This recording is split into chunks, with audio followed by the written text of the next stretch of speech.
Well, what about them dreams? Don't go for your Dream dreams. killer. The worst you can do is shoot for the stars and then you can land on the moon, or you shoot for the stars and then you end up floating through space. No, sorry, type 3. I'm not talking about your aspirations. I'm talking about your literal dreams. Like it could be that it's like there's feelings that really need to be felt. Sometimes it is just like there are some big feelings that you're not willing to admit. The big hormone Enneagram.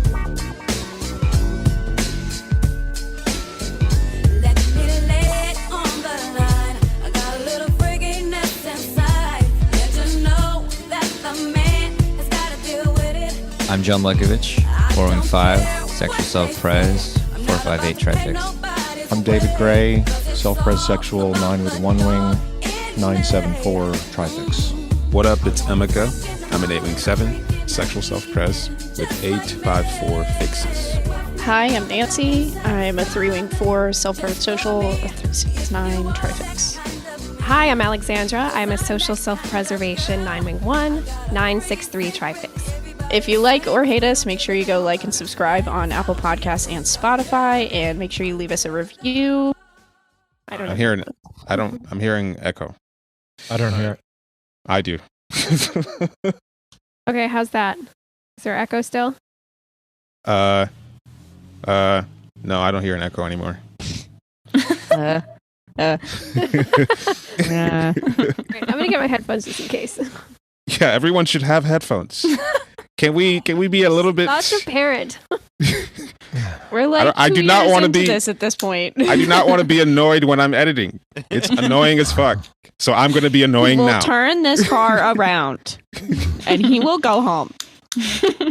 Welcome to Big Hormone Enneagram. We're recording this at the end of 4 hours of recording in dream time, so we're a little less enthusiastic than normal, but we've got Kristen back doing her dream stuff, and we're doing plugs.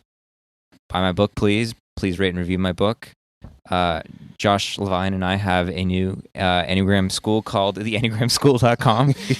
And we launched our first course, and on that material about the centers and the developmental view of the centers that Josh was on a couple episodes ago.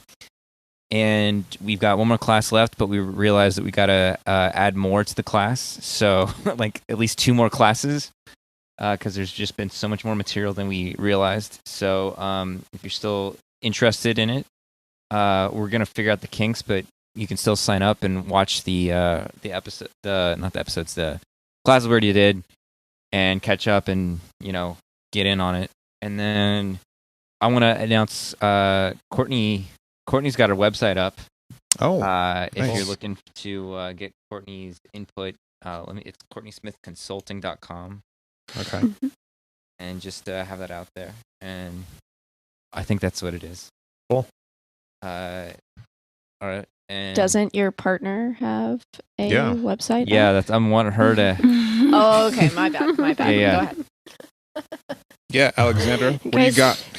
You guys can't just fucking let me have my moment, can you? I'm so sorry.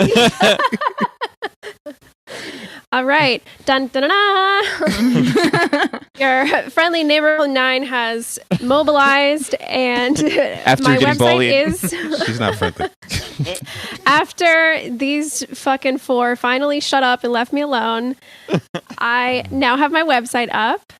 It is called Saturn Ruled 9. So Saturn Ruled 9, the number 9.com. On that, it's still a baby now. It's still in baby stages, but at the very least, we have the contact page at the end, and we have the information for astrology readings if you guys are interested in that. Things to come in the future are blog posts about the Enneagram that I come to write and just blast about, as well as astrology findings as they relate to the Enneagram, and eventually still kind of working out the format, but there is going to be a reality TV just component to it. Still kind of workshopping what that's going to look like, but yeah, Saturn Ruled 9. Bookings are back open, so They will close up soon because I'm a tired woman and can't take too much at once. So get it while it's hot. SaturnRuled9.com. Thanks. DAA, Dark Art Academy. We're getting an experiential fluency of the Enneagram through the practice of typing. Just as we learn these concepts through books, descriptions of this podcast, like learning how to apply them in real time, getting sort of like an intuition for how these types show up. We recently did a class on, what did we do? Oh, we did a class on this recent sort of 7 exodus, realizing we sevens aren't as common as we thought, that there are a lot of 9s that we mistyped a lot of 9s at 7s. So especially when they're DJ. Yeah, especially when they're DJ. Two assertive types. We have Josh. Yeah. We have Josh coming on to talk about this developmental view of the centers and how that might relate to typing. So look out for that. And we've also done a class on Fiona Apple and Dolly Parton. These were also 9s in disguise that we looked at. Also, and if you want to get typed, check us out at Enneagrammer.com. David. And then Miss Kristen, do you have any plugs? Or David too? Yeah, Kristen, go ahead. Oh, yeah. okay, What's your website and all that? Inkstoryrebel.com is where I have dream interpretation offerings and other fun stuff. You can see the Enneagram Trifix drawings up there. I think that's about it. Kristen also designed the logo for my website. There's like 4 or 5 iterations of my cat by Miss Kristen. The cutest logo ever. Yeah, it's good. Yeah. Did you build that with WordPress or Squarespace? Squarespace. It's good looking. Yeah, it's decent. Thanks, guys. I always like how when we call in a 9 to do a plug, they're like, huh, me, what? Wake up from the nap. Trifix booklet. You all know it, love it, but probably want to buy another one just for the hell of it. Yeah. Yeah, have just 2. Because, yeah. For your Valentine's. You want to have 2 PDFs, that are the exact same file. They want to do it because they want to show their support and allegiance. Yeah. So only true David lovers have more than one copy. Yeah. I mean, show me some family. I need to learn what family is. Should also order your leggings on Etsy. That's right. DG leggings for that special. So you can lady. have David between your legs. You can have famously bad products that you'll never regret owning that are commemorated. Yeah. One of a kind leggings designed by David himself. I won't mention one of the design ideas that I decided not to do on those leggings. Yeah, I'll just leave that out for now. Yeah. Call into the Loveline with your ideas for leggings. Yeah. They're so bad that they're so good. Yeah, really. That's the selling point. That's it. They're so unique. Yeah. Uniquely terrible that they're amazing. Okay. I was going to say I was trying to write down my dreams this week. Yay. I was scrolling through my notes section, and there's so many parts where you could tell I fell back to sleep while writing. Because it's just like like it's just gibberish, and then I come back to while I'm writing. It's really funny to look at. I hadn't looked at them until just now. I hate that thing that happens where I'm remembering the dreams, like, okay, I'm gonna write that down. Oh, and then 5 minutes goes by, it's like, oh fuck. Yeah, I literally remember having a dream, waking up being like, I need to write that down, rolling over to get my phone, and it was 2 hours later and I had no memory of the dream. Like, God damn it. Yeah, I don't know. I mean, like, for me, I just, as soon as I wake up, I just start writing it down. Like, because I get a feeling, maybe I don't, remember all of it, but I get a feeling for it. Mm-hmm. And then I start writing it down right away. Is it like on pen paper type deal you do? No, I do it on my notes on my phone. I could not do pen and paper. My hand would never at that early. Well, what sucks, for the past year now, because I've gotten into this, I actually, I'll write it down first on notes, and then I'll write it down pen and paper later because I like write out what I think about it, like going through that process. So it's like repeating the same dream like 100 times because then I also talk about it. And oh god, yeah, I know. That's so why it's much. like I'm doing nothing but consuming dreams. Yeah. Yeah. Did people? How's everyone doing? I was gonna say, yeah. Did people bring me dreams? Is that what we're doing? Oh, I brought some dreams, hon. Okay. I guess we're getting into it today. Yay! What are we doing today? Kristen's back to do Dreams, baby. more dreams. Are we gonna share dreams with you, and you're gonna like psychoanalyze us and shit? I guess. That's what we're doing. Welcome to Big Hormone Enneagram.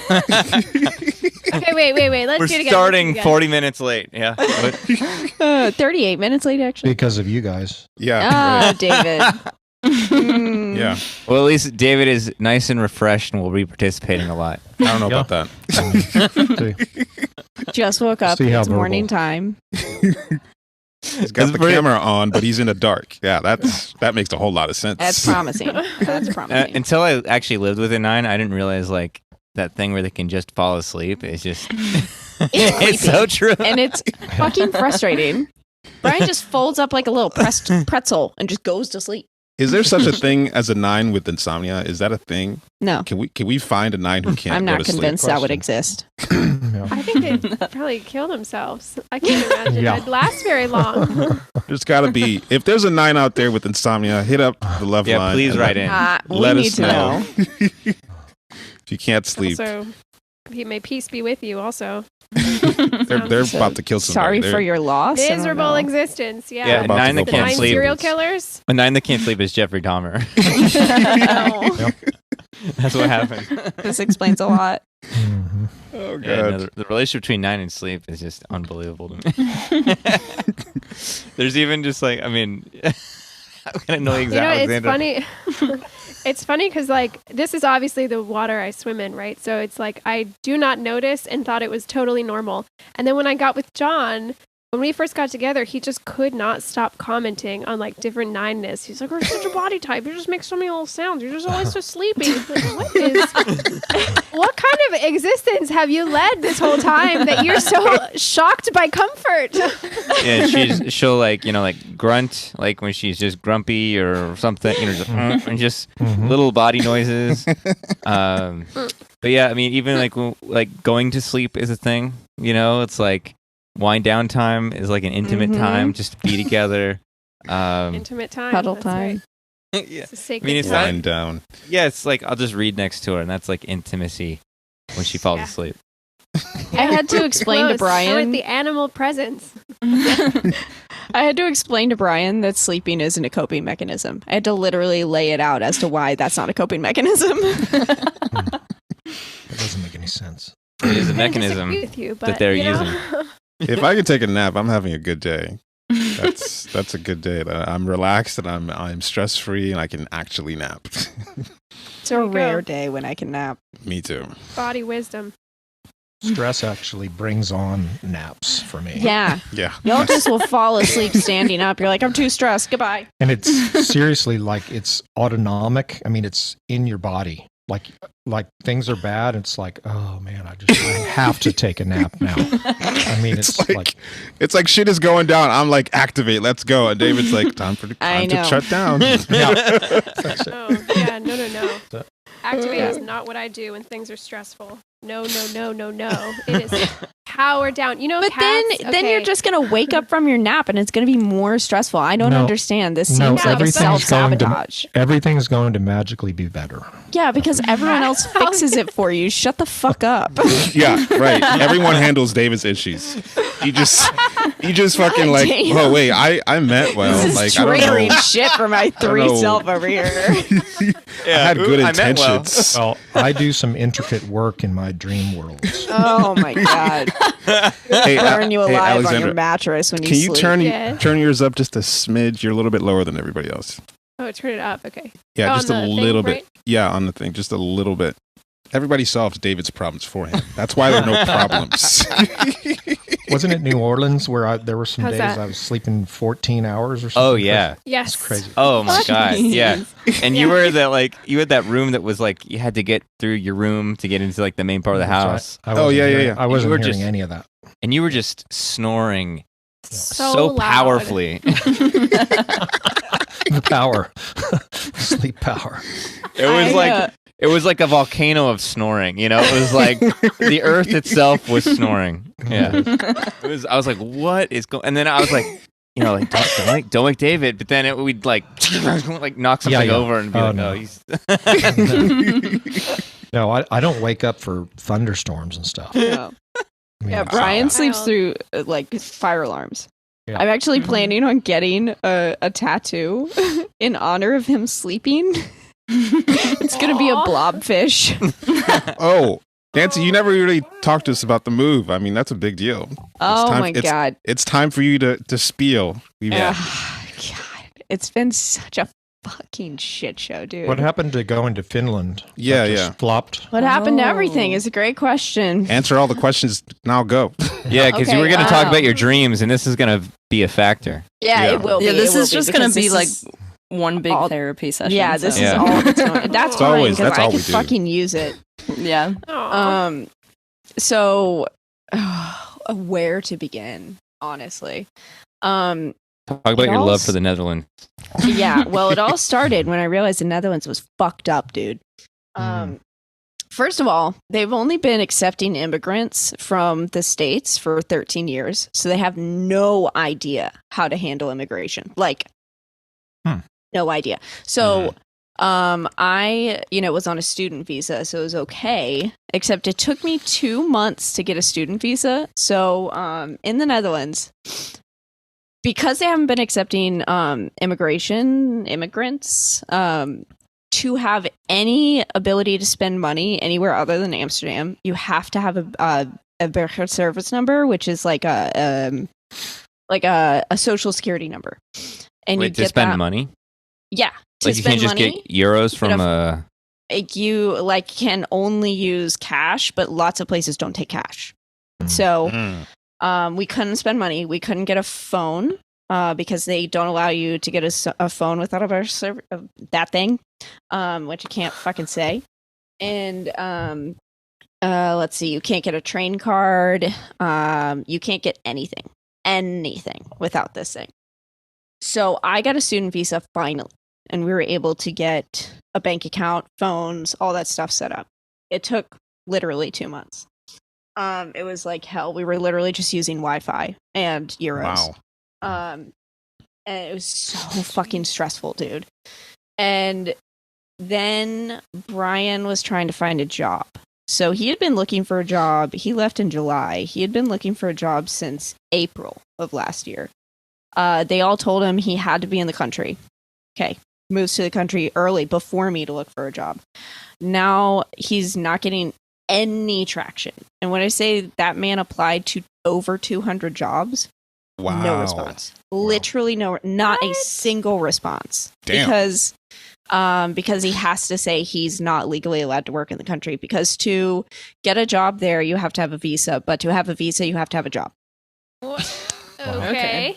Yeah, so that was like the circular thing he was in for like 2 months, just over there, like, and he has 90 days to do this. So we're at 60 days, okay? When I start school, basically we're at 60 days for him. I have a visa on the way, so I'm safe. Like, if 90 days is up, what happened? Because you can have a tourist visa for 90 days. Oh, I see. Okay. You don't really have to apply for it. It's just kind of, Yeah. you just have it. So 60 days hits. That was our timeline of, okay, now we start moving towards you opening your own business as a photographer, because that's an option, because they have the American Netherlands Friendship Treaty, which allows Americans to open businesses in the Netherlands. Mind you, we are doing the work of lawyers. Lawyers do this for money, and we are just like researching on our own. So we've learned about this because there's no information when you go onto the Gemeente website, which is like their courthouse system. There's no Gemeente. information in English. Yeah, gemeente. Okay. You have to talk a loogie when you. What an ugly language. Yeah. Jesus. That's I'm their gonna- entire language. I I'm would be gonna sitting on Hementa the. Alexandra after this call. I would be sitting on the train, and they're just like, "Damn, y'all, calm down." So, mind you, all of this is happening while we are living with a 19-year-old. With Hell a yeah. She Oh, yeah. does not clean up after her dog. Her dog shits in the house, pisses in the No house. Her dog way. peed on our bed. She What? leaves food rotting in the refrigerator. Our house has black mold in every room. It has no insulation. We can't Damn, afford. I didn't know you were suffering like this. Jesus. Yes, Oh my it's like God. it was so much that I didn't even want to talk about it because the second you talk about it, it becomes real. You know what I Yeah, mean? yeah. Totally. Yeah. Yes. And also we couldn't talk about it because she was part of the problem. So it's like she was always Oh, there. yeah. And she only went to school when I went to school. She was like attached to me like a little creature. Oh. It was Was she So was she awful. Dutch? yeah, kind of, but like she's traveled all over. She has super rich parents who hate her. She has a lot of issues too. Like she literally got this dog so that she wouldn't off herself, but she treats this dog like a doll. It's terrible. I literally left her a note when we moved out. I left it 2 seconds before we moved out because I did not want to have this conversation in person because she's chaotic and I don't know what she would do. Is she a 7? I don't know. I can't even begin to type that woman. She is so useless and she might be a 9, to be honest. Yeah, they're useless too. But I left her a note. True.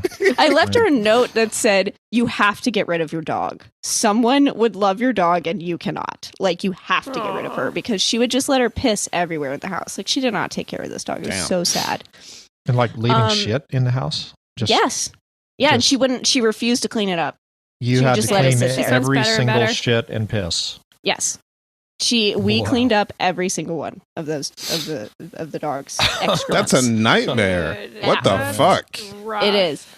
And mind you, also, we lived in the middle of bumfuck nowhere. So it took me 15 minutes to bike to a train. The train was a 20-minute ride to the town that the school was in. And then it was a 15-minute walk to school. And then the school was a shit show. I literally wrote a 3-page paper to the administration of the school telling them how bad they are at what they do. And they were like, "Why are you leaving? We're so surprised." I'm like, "Oh, I don't know. Couldn't tell you. Obviously, you didn't read my letter. Like, good to know." They fully lied as to what this school was about. And we had Like, a how- practical... How what? so? What was the lie and what was the reality? So I went there to study... Drink. Hydrate. Yeah. I went there to study genetics and breeding. Okay.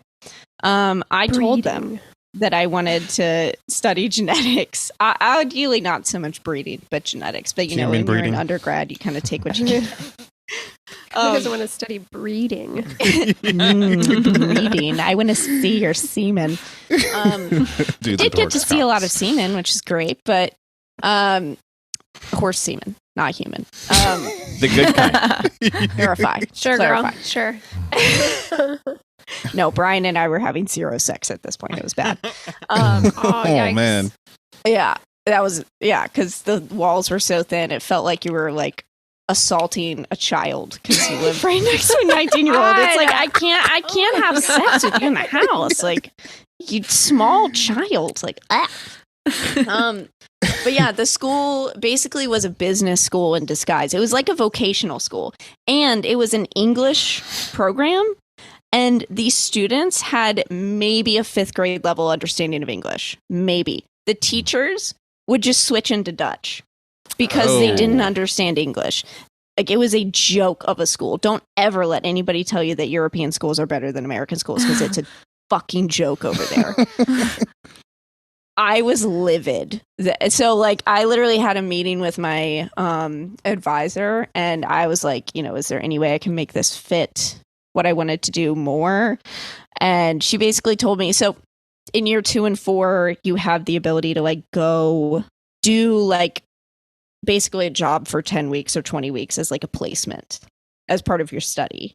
And in the second year placement, which is the first placement you get, you have to be barn help, which is like, if you're not in the horse world, to explain it to you, you are verbally abused every day as barn help. Like, barn help is not a good job. You are Cleaning verbally up more abused. shit, You are put too. in dangerous situations every day. You're there at 5 a.m. until 8 p.m. Like, it is a bad job.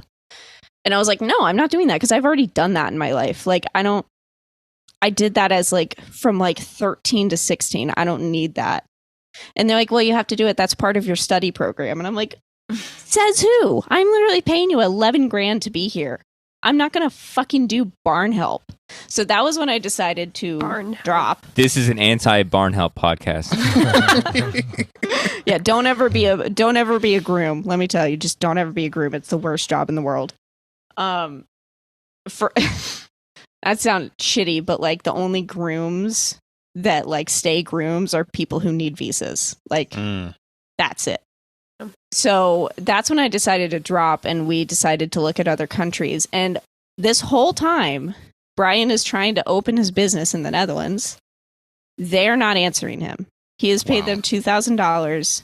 We still haven't gotten an answer. His deadline to get an answer was December 27th. And we have no idea if he was allowed in the country. He didn't have a visa. He couldn't get health care.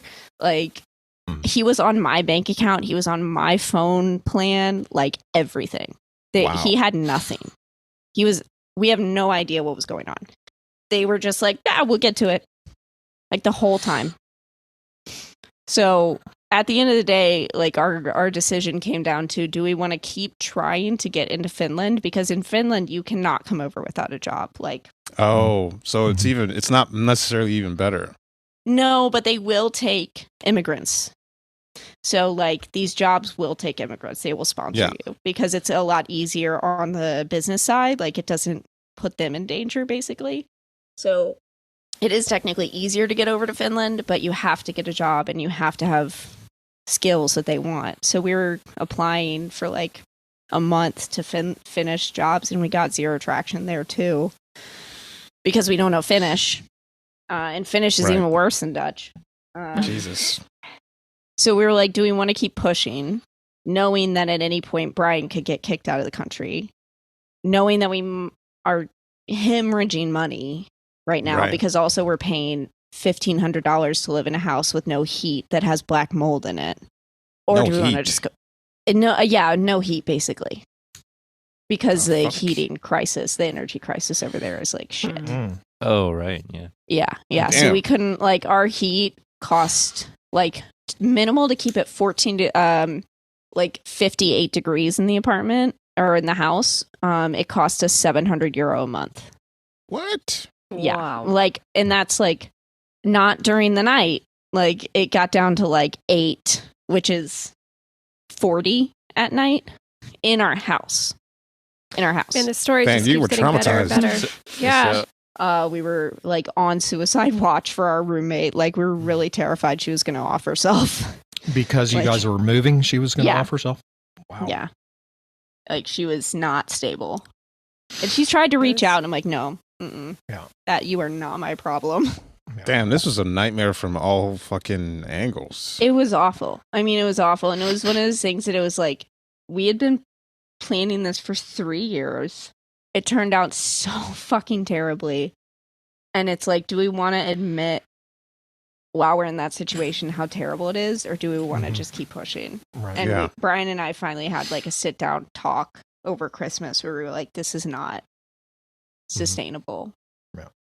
Yeah. Like, it was so bad that we just like crumpled in January. Like, we cannot anymore.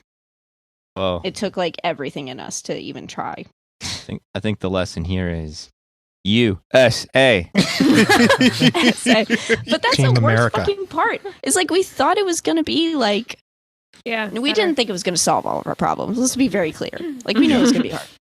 But it's like, man, we thought there was something better out there. And like, I think there probably still is. But like, as a U.S. citizen, it's so hard to get somewhere else. And I'm sure people feel the same way about immigrating to the US. Anybody who fucking immigrates and is successful with it, kudos to you, because I could not. I mean, it is the toughest thing I will ever do by far. It's upsetting to like come back and be like, well, this is the best we've got now. Yeah. And like now we have to come back to like the politics. Like now we have to worry about guns again because Richmond City. Yep. And it's like, you know, it was so nice to like, if men like tried to aggress at me, I could be like, yeah, I know you're not going to do shit. You don't have a pistol on you. Like, what are you going to do? Right. And like now here I have to worry about it again because like Richmond City. So yeah, that's got to suck. 3 years of looking forward to something and then it's just like an absolute fucking disaster. And truly it was like 5 years of savings just down the drain. I mean, it was like $20,000, dude. Damn. Just down the fucking drain. So yeah. Well, what about them dreams?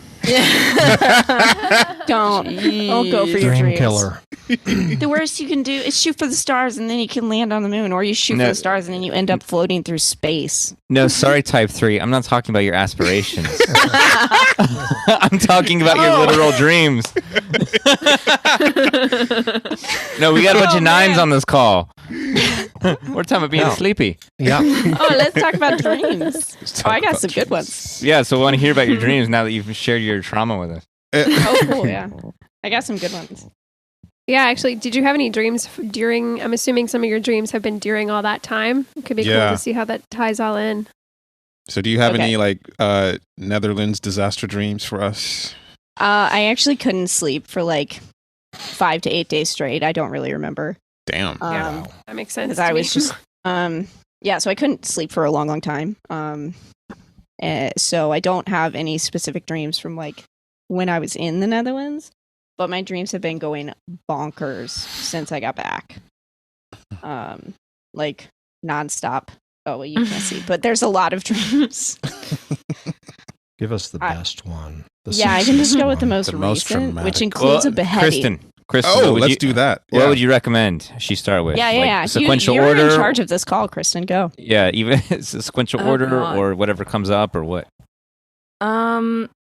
Yeah, I think you'd probably feel which one felt like the most, like it's hitting on something.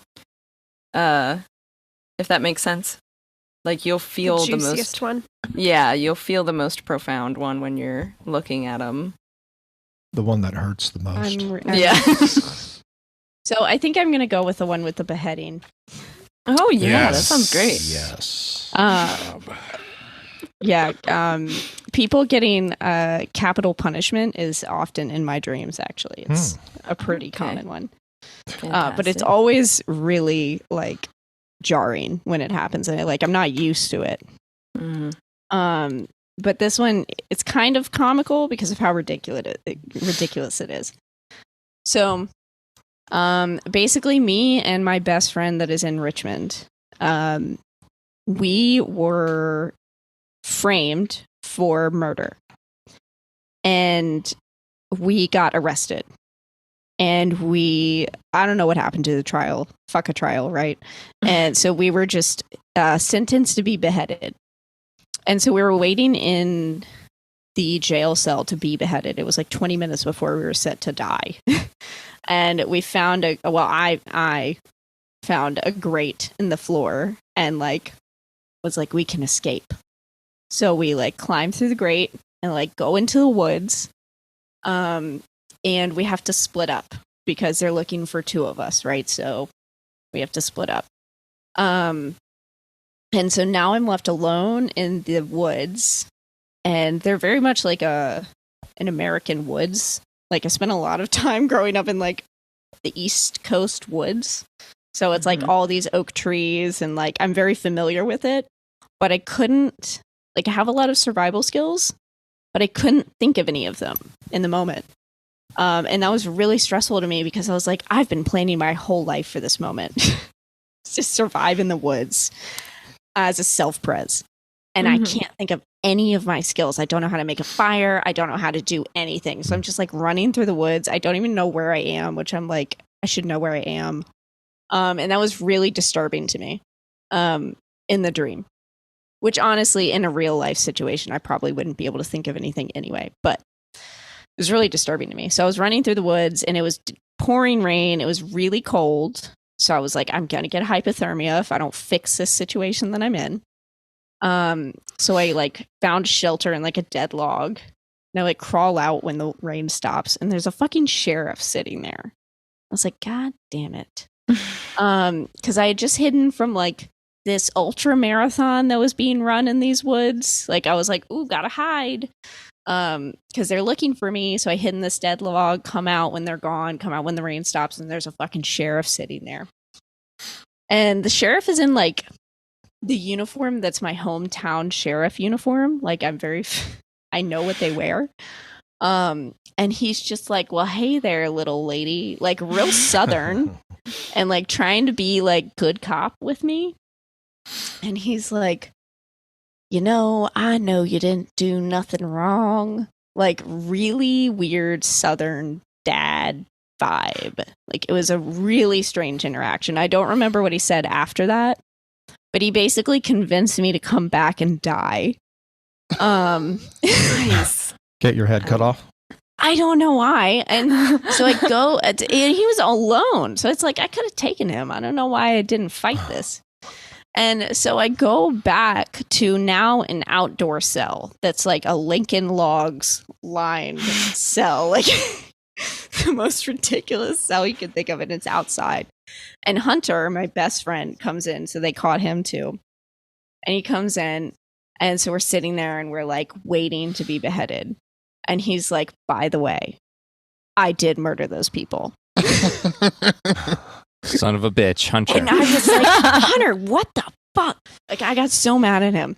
And anytime anybody I know really well shows up in my dreams, they're always terrible humans in my dreams. Like, every time. No one is ever good in my dreams.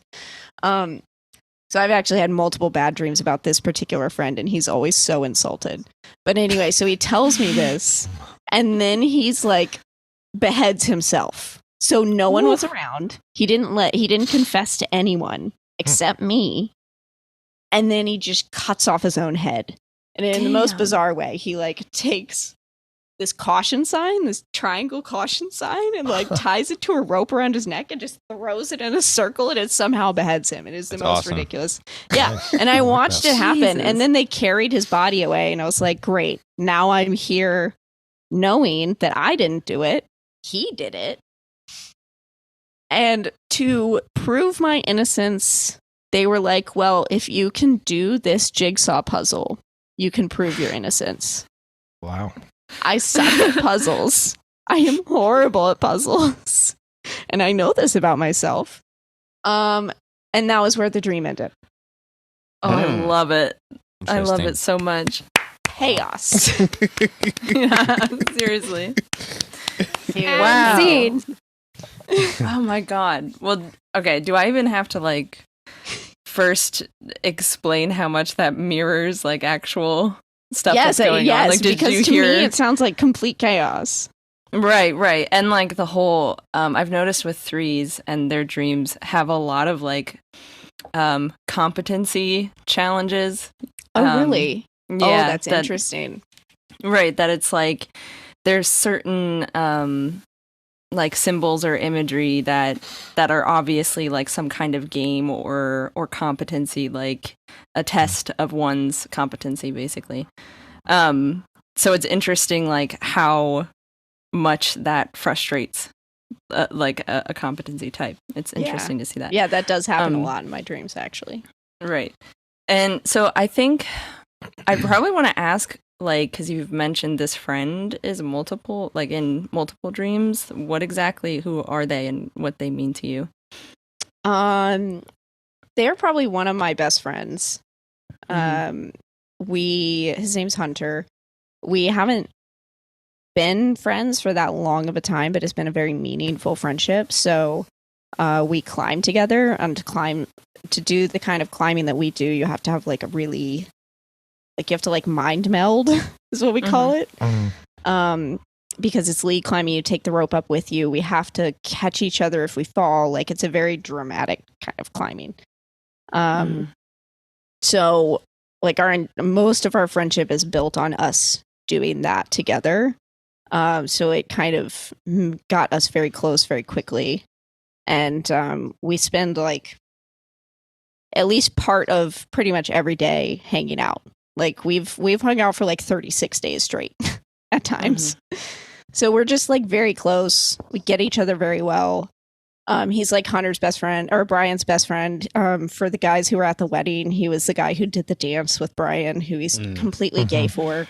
Oh, that guy. Yeah. Oh, yeah. So Hunter's also very much into my husband. He doesn't know it. He's totally bi. He doesn't know it, but he is. To the listener, it sounds like Nancy's just joking, but no. We were all I'm like, not. what's going on? What's happening? Everyone thought that he was gonna fuck my husband at the end of the night, and honestly, he probably thought about it. You don't know if he hasn't already. He's a bi-directional hunter. He did stay at his house one night, so I'm... Y'all just need to be a throuple. There you go. I'm fine with it. Hunter's hot. I'll take him. Like, he's got pretty blue eyes. I'll take him. See how easy you are now. Okay. Okay, so it's like probably someone that I like the climbing aspect because it is like a trust kind of thing, someone that you trust a lot.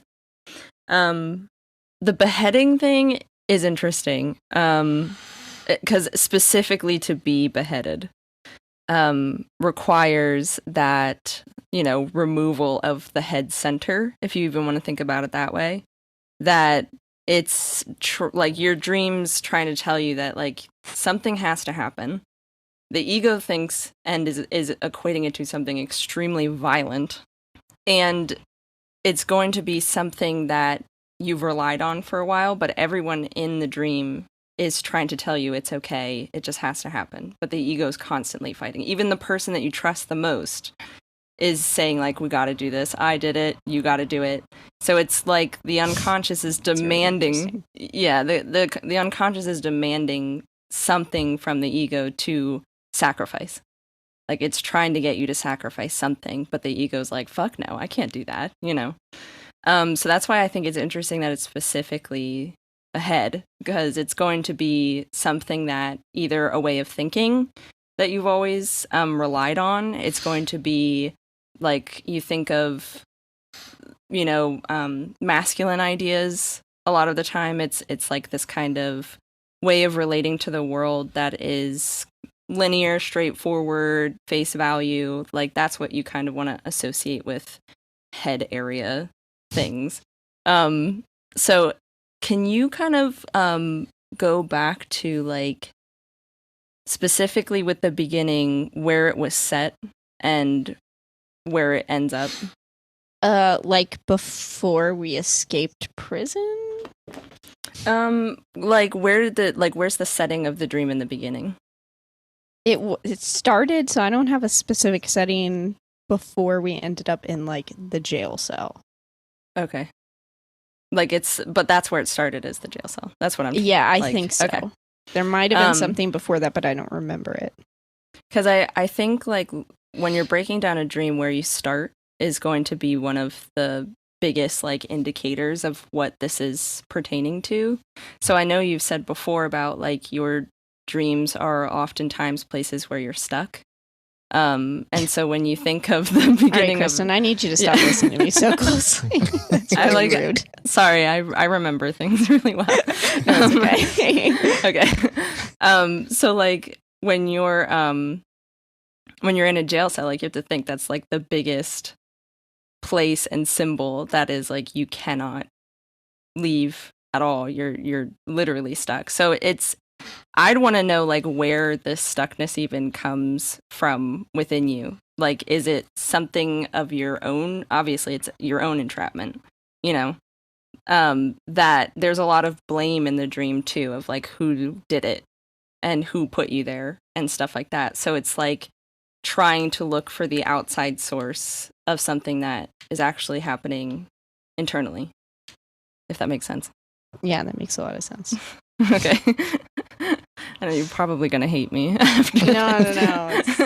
You just make me feel emotions, and That's the point. I love that. That's the point. She's gonna be thinking about that one for a couple weeks. Yeah.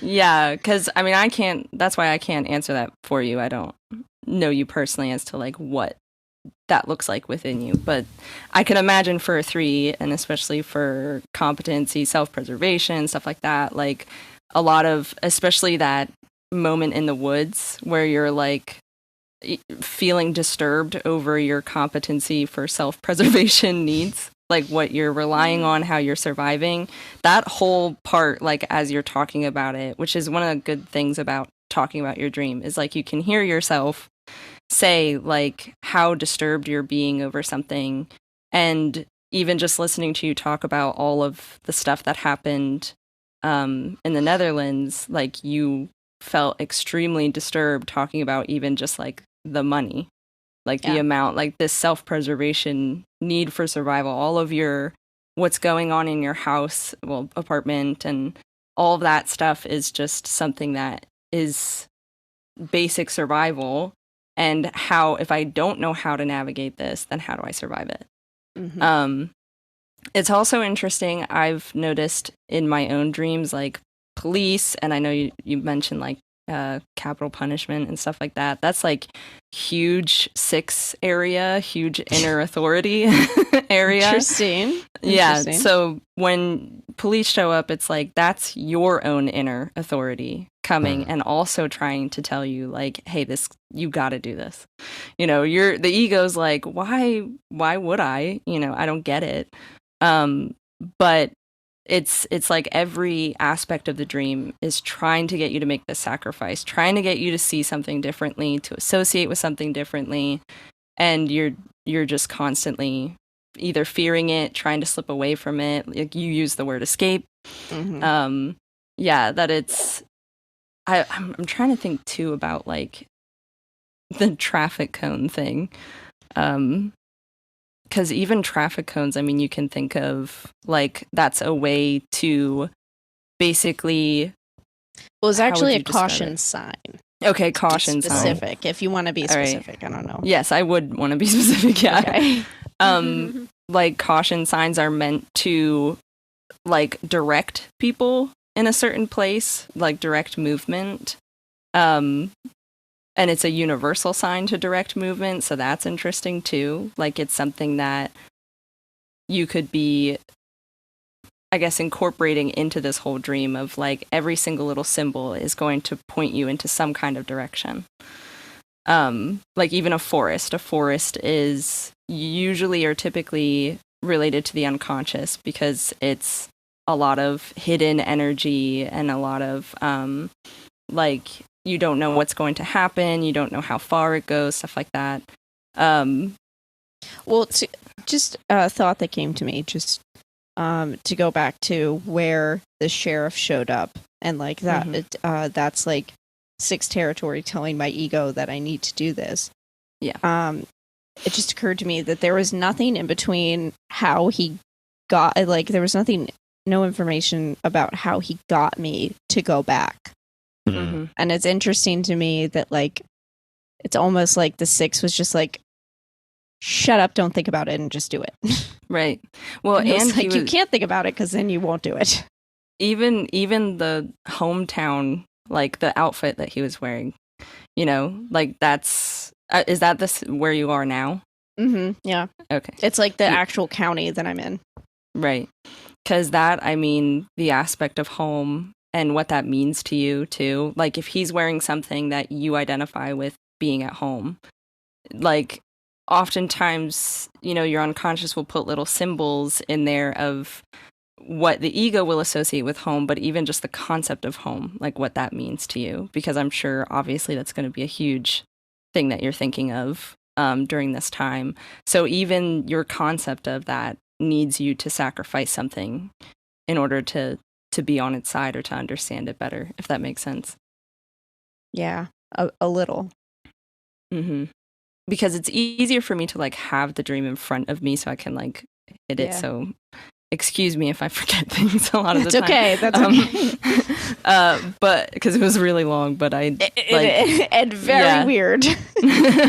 but it's still like it mirrors so much, because what I would want to really focus on are those feelings that you're having during it.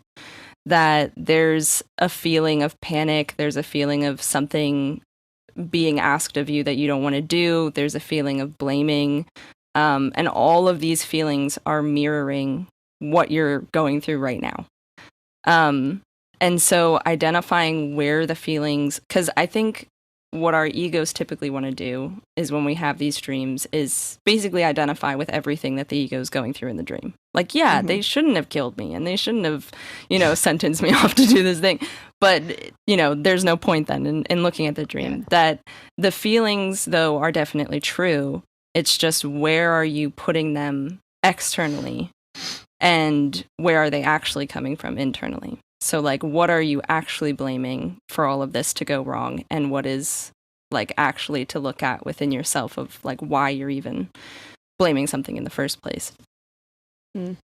It's ugly. Yeah, because the therapist I was seeing when I was in the Netherlands, we did a little bit. I didn't get to see her for too long because once I moved, she can't do therapy for me when I'm in the States.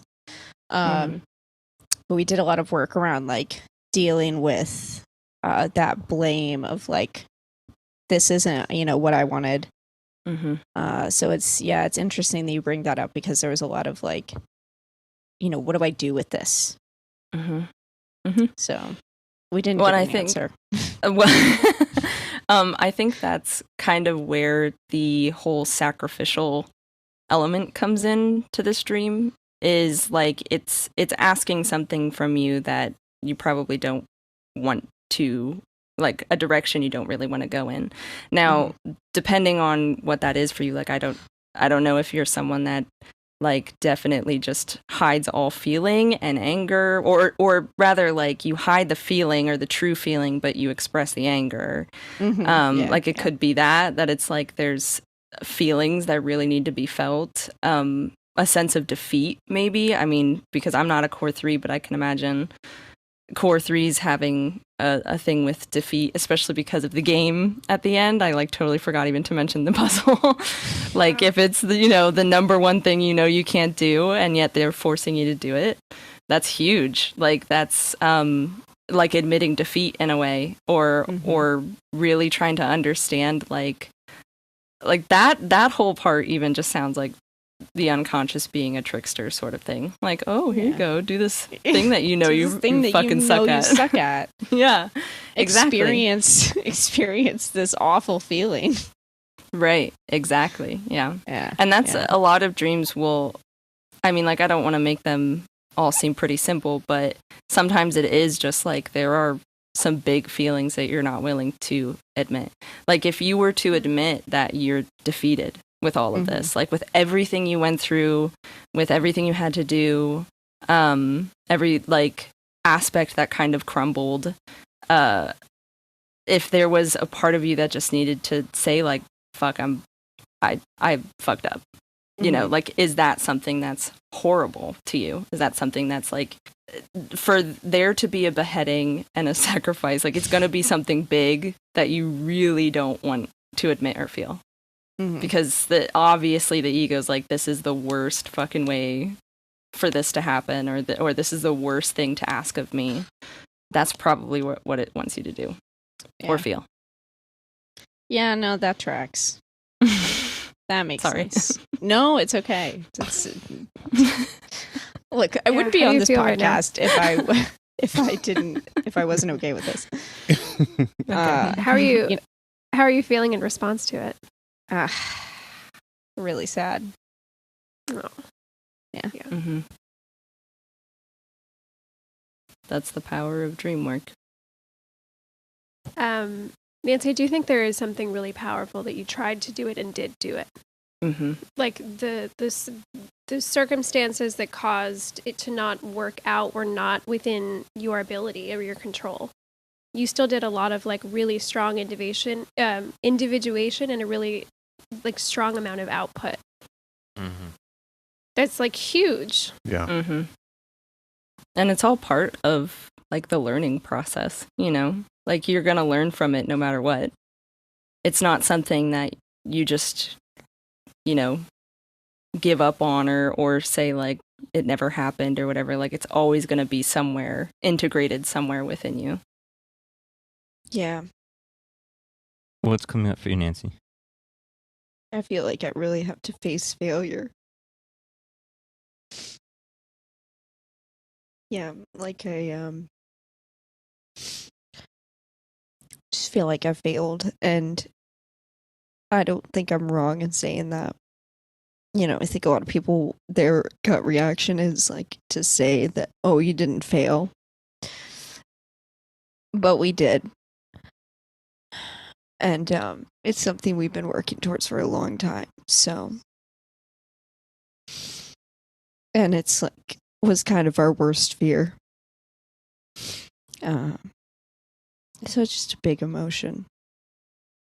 What do you think, like what's started to kind of come into view as you've started to feel the failure or feel the sense that Netherlands wasn't going to work out? Like what's kind of been up for you as that's happened?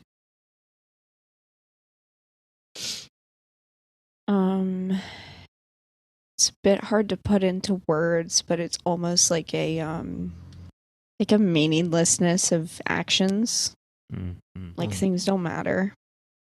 Like I put a lot of weight into this, like I don't know, something into this move, like it was going to be the thing.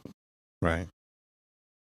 And it's like I know logically that there isn't going to be one thing that does it, that fixes it, that makes life great.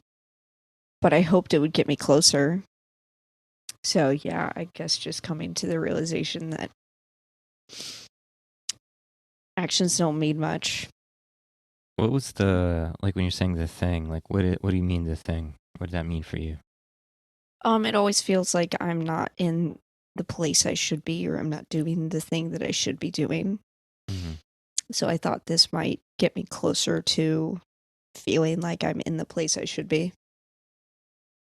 Is it kind of like related to a sense of like being who you should be, or like doing what is most like in line with your inner self? Or yeah, there's like a bit of authenticity, like the ability to be fully authentic and like complete the task, or like be in a place that like there's like a bit of that homesickness. It's like self-prize homesickness for something that doesn't exist. Mm-hmm. Mm-hmm. So it's like a mix of a few things. Mm-hmm. And what is it meant for your relationship with Brian? Has it been like difficult with him, or has it made you guys stronger, or like where are you at right now? I know it's not like finished, so it's an evolving process. It definitely made us stronger. Actually, we both said at the end, like the week before we left, we were really proud of us as a couple, because we really were just on the same page. Like every single move we made, we were on the same page. And like as a newly married couple, I think it was nice to see that at the end of the day, when shit is truly hitting the fan, we've got each other's backs. Mm-hmm. And that was really cool to see. Like, I think I've like fell in love with him all over again in like the worst situation possible, but yeah. Well, that's pretty sweet. Yeah, I thought so. That's an accomplishment. Yeah. We would look at each other like every night and we would be like, I wouldn't want to do this with anyone else. Not another soul on this planet I would be able to make it through this with. I'm not trying to diminish what you went through or try to like put a cherry on top or anything, but I mean, it does seem like on some level there's like a failure in the outer world, but a kind of gain on the inner world, in terms of love and intimacy. And like, you're saying home, like it's not in the Netherlands and it's not in Richmond, but it's in that guy sleeping on your couch. Sleeping anywhere.